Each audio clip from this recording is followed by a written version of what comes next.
Hari ini nggak kerasa udah hari 10. Jadi kita sudah masuk ke self discovery atau pengenalan diri.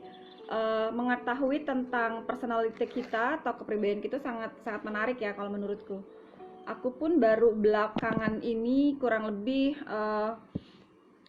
baru 2 tahun ini mempelajari gitu. Semakin banyak kita mempelajari diri sendiri, semakin banyak kita kenal, dan semakin banyak juga kita jadi ngerti, oh ternyata aku seperti ini, oh ternyata aku tipe seperti ini. Dengan gitu juga kita bisa tertarik untuk belajar orang lain, dia tuh tipenya apa ya, mereka tuh tipenya apa ya gitu. Dengan gitu kita akan punya pemahaman yang baik dalam berkomunikasi atau dalam berhubungan, apalagi terutama kalau dalam bisnis ya. Karena belakangan ini kita banyak banget, misalnya kita menemukan uh, istilahnya argumen mengenali diri kita sendiri atau kita tidak berusaha mengenal orang lain gitu. Nggak usah secara lingkup besar, di keluarga aja sih gitu, terutama kalau misalnya kita yang sudah punya anak. Kalau aku sekarang lebih fokus ke misalnya ini loh tipeku tuh seperti ini, dan aku sangat antusias untuk mengetahui anakku tuh tipenya seperti apa, dimana kita setiap orang beda. Jadi kita bisa belajar untuk lebih memahami atau mengerti gitu. Nah, tadi aku sudah post beberapa tipe kepribadian. Jadi yang aku mau bahas di sini adalah sangat penting banget kalau untuk orang-orang yang sudah mempunyai ilmu yang tinggi. Mereka tuh baru ketemu kita aja mereka sudah bisa baca, seakan-akan mereka udah bisa scanning kita nih. Jadi kayak misalnya pertama kali aku ketemu dengan salah satu coach, dia sudah bisa melihat semua kepribadianku hanya dari pertama kali ketemu gitu. Jadi kalau misalnya aku ngelihat kalau ketika aku ngomong aku ke atas gitu, jadi kayak gini, mereka udah tahu oh ini aku tipenya visual gitu.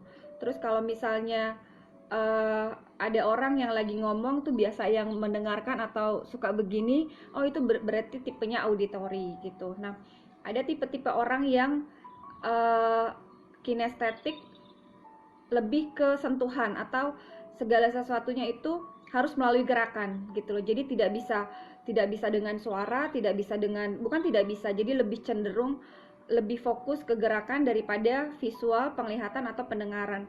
Itu penting banget kita, apalagi kalau kita sebagai pebisnis, untuk mengetahui tipe-tipe itu. Kalau aku personally, aku tipeku adalah visual. Jadi segala sesuatu itu aku senang melihat sesuatu yang indah, yang bagus, yang harus organize, yang segala sesuatunya menurutku harus proporsional gitu loh. Kadang kalau misalnya melihat seseorang atau apa, matching nggak sih nih atas bawahnya atau apanya, itu tipe visual.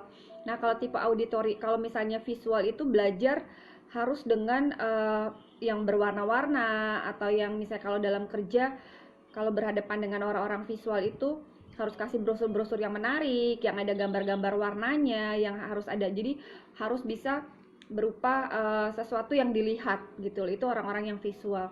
Nah, kalau orang-orang yang auditory itu berdasarkan pendengaran kan ya. Kemungkinan aku orang yang auditory juga karena aku dari kecil itu suka banget dengerin radio, dan kalau dengerin radio itu suka banget sama orang-orang yang suaranya bagus gitu. Nah, tadi yang kalau kinestetik itu kayak anakku itu tipe anak yang kinestetik. Jadi biasanya sih setiap orang itu kan ada dua kepribadian yang lebih cenderung yang mana ya. Jadi kayak misalnya kalau orang yang visual, kalau lagi fokus ya dia nggak akan denger gitu loh. Tapi kalau misalnya orang yang auditory, kita ngomong apapun jauh aja tuh dia bisa bisa denger gitu istilahnya gitu. Nah, uh, ketika kita mengetahui kita lebih cenderung di uh, tipe apa, itu kan sebagai strength point kita. Nah, tapi kita juga harus tahu weakness kita tuh apa gitu. Jadi kayak misalnya, oh ya aku lebih suka visual. Kalau orang yang visual itu kayak misalnya contoh, kalau dalam berhubungan itu harusnya melalui foto atau melalui video call gitu loh. Nah kalau yang auditory itu nggak perlu ngeliat, denger suaranya aja tuh udah tenang gitu. Atau denger lagu, atau dikirimin lagu, atau di denger lagu di radio aja tuh udah buat dia tuh senang banget gitu. Tapi kalau ada orang yang tipe kinestetik, yang mereka itu malah Kalau dalam hal berjauhan itu di telepon itu nggak mau, atau kalau misalnya walaupun video call nggak mau, karena mereka punya kebutuhan bener-bener harus bersentuhan gitu, apa dipeluk atau dipegang tangan atau apa itu seperti itu. Nah, aku punya pengalaman banyak nih, terutama untuk anak-anak kecil. Jadi kalau misalnya kita lagi berjauh itu yang istilahnya selalu mau nelpon karena mau dengar suara orang tuanya. Ketika udah dengar suara orang tuanya, mereka udah bahagia banget. Ada yang harus ngelihat ngelihat face to face di video call kan, hai mama, gitu gitu gitu.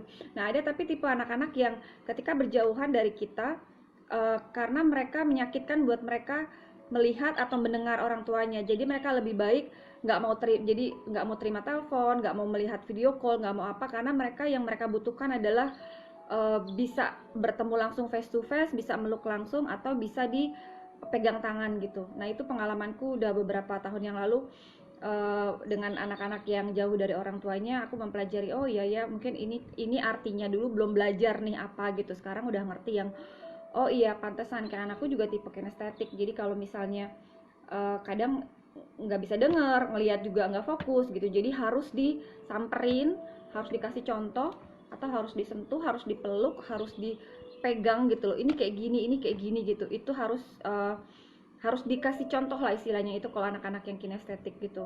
Nah, jadi itu ada lagi uh, tipe berdasarkan, tapi kurang familiar ya. Jadi kayak misalnya dari penciuman, dari rasa, itu kan nggak bisa kita pegang gitu.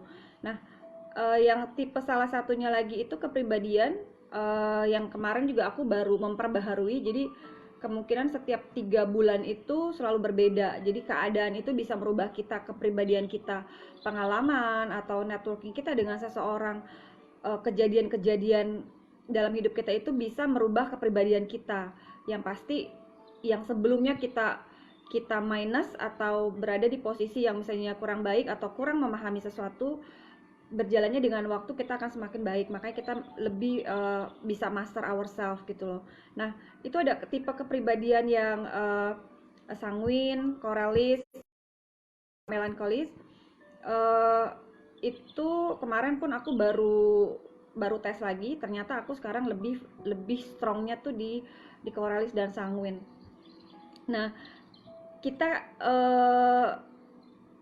itu kan satu tes ya gitu, kita bisa ulang lagi dengan jawaban yang sama, atau tapi mostly sih nggak beda-beda jauh gitu, karena kan kita tahu kita itu seperti apa. Jadi dengan mengetahui itu bukan berarti kita menjadikan patokan kalau ya udah aku orang kayak aku nih kayak gini gitu loh, jadi kita mengharapkan orang mengerti kita, itu nggak kayak gitu. Nah, kita lihat dari 4 kepribadian itu pasti ada sisi positifnya atau yang tidak kita miliki. Misalnya kayak aku kemarin dapat komen kalau misalnya aku ngomong cepat gitu, istilahnya terlalu cepat atau apa. Nah, ketika berhadapan sama orang-orang yang bukan tipe seperti aku, itu mungkin agak clash atau kurang cocok. Nah, jadi dengan kayak gitu aku belajar, oh iya ya, kenapa aku seperti ini, oh kenapa, karena emang tipeku seperti ini. Misalnya ngambil keputusan cepat, terus uh, kadang nggak fokus misalnya. Nah, tapi ada tipe-tipe kepribadian lain tuh yang mempunyai nilai-nilai positif atau hal kepribadian tuh yang menonjol, yang bisa kita tiru gitu, atau bisa kita lakukan dan kita bisa dapatkan gitu. Nah, dengan seperti itu kan suatu challenge ya buat kita. Jadi bukan berarti aku korealis sanguin udah is going to be forever, lo melankolis pragmatis, enggak seperti itu. Gimana caranya kita self mastery itu, kita bisa mengambil sedikit demi sedikit dari setiap kepribadian itu menjadi kepribadian kita. Jadi kayak kalau misalnya dilihat dari tes, kayak contoh kayak tes Stephen, itu bener aku thinker. Dimana di situ disebutkan aku adalah introvert gitu. Tapi mungkin pada dasarnya itu aku emang bener-bener introvert, tapi pengalaman atau pengalaman hidup, pengalaman kerja, dan aku push diriku untuk selalu bisa bernetworking, jadi itu bisa membuat aku extrovert, tapi pada dasarnya aku adalah seorang introvert gitu. Dan aku adalah seorang yang thinker gitu. Jadi ketika aku tahu, oh ya ya aku bener nih, aku thinker nih, apa dipikirin, tapi aku mempelajari tipe mana sih istilahnya aku butuhkan, yang bisa aku pelajari gitu. Jadi teman-teman, banyak banget tipe-tipe, ada tipe-tipe kepemimpinan, kayak leadership, ada tipe-tipe komunikasi yang lain, gaya komunikasi atau tipe-tipe komunikasi. Jadi semakin besar keinginan kita untuk mengetahui diri kita, semakin besar kita menjadi orang yang lebih baik, dan semakin besar kita punya kesempatan untuk dan bisa memahami orang lain.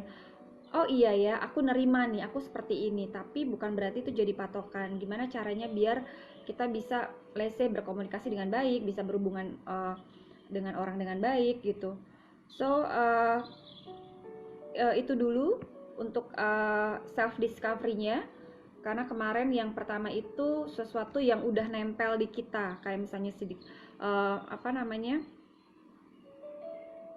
palm reading, terus tipe tanggal lahir, itu juga perlu diketahui karena itu yang sudah sifat-sifat kita yang sudah ada sejak lahir, itu udah kayak ke karakter. Kalau yang hari ini lebih ke tes, dan itu kemungkinan yang bisa lebih berubah gitu. Oke, semoga bermanfaat. Besok kita mulai masuk ke self love dan ke daily journaling. Oke, terima kasih teman-teman.